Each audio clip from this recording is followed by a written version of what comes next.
कोतवाली police station अंतर्गत काही गाड्या ह्या चोरी झाल्याची आम्हाला माहिती प्राप्त झाली आणि त्याचा आम्ही तपास करत असताना आमच्या कोतवाली पोलीस स्टेशन अंतर्गत शिवाजीनगर येथील एक शिवम नाकाडे नावाचा आरोपी सध्या वाहन चोरी करत आहे अशी आम्हाला माहिती प्राप्त झाली.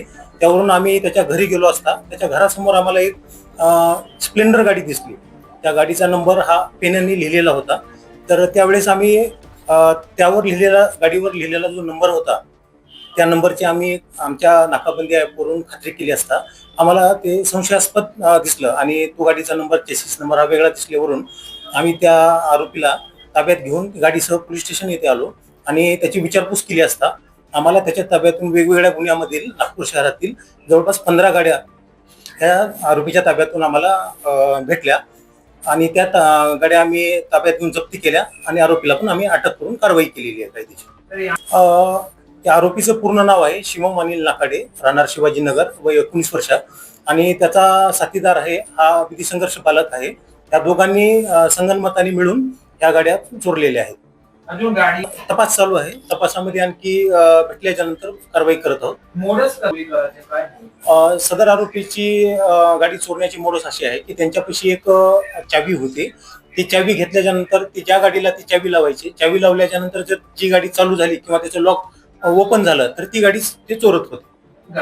सध्याच्या ताब्यातून आम्हाला पूर्ण गाड्या भेटलेल्या आहेत. त्याने लावारी स्थितीमध्ये बऱ्याच गाड्या ठेवल्या होत्या आणि काही गाड्या त्याच्या परिचितांना दिलेल्या होत्या. 15 गाड्या आम्ही त्याच्यापासून डिटेक्ट केलेल्या आहेत आणि त्याची एकूण किंमत आहे 7,80,000 रुपये.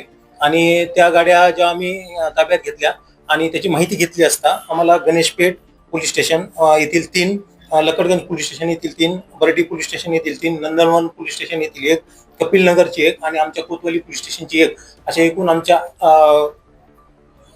म्हणजे 12 गुन्हे हे आतापर्यंत ओपन झालेले आहेत. इतर 3 जे गाड्या आम्हाला त्याच्या ताब्यातून भेटलेल्या आहेत तर त्याची माहिती अधिकची माहिती घेऊन त्या पण गाड्या त्या पोलीस स्टेशनला आम्ही पुढील तपास आम्ही देणार आहोत. पाणी आहे का खरा दारू वगैरे पिण्यामध्ये आणि नेमकं त्याचं नमूद आरोपीचं आतापर्यंत कोणतंही रेकॉर्ड नव्हतं. हे पहिल्या वेळेस त्यांनी केलेले गुन्हे आहेत. यापूर्वीचं त्यांचं कोणताही गुन्हे अभिलेख तपासला असता कोणतेही गुन्हे दिसून आलेले नाही.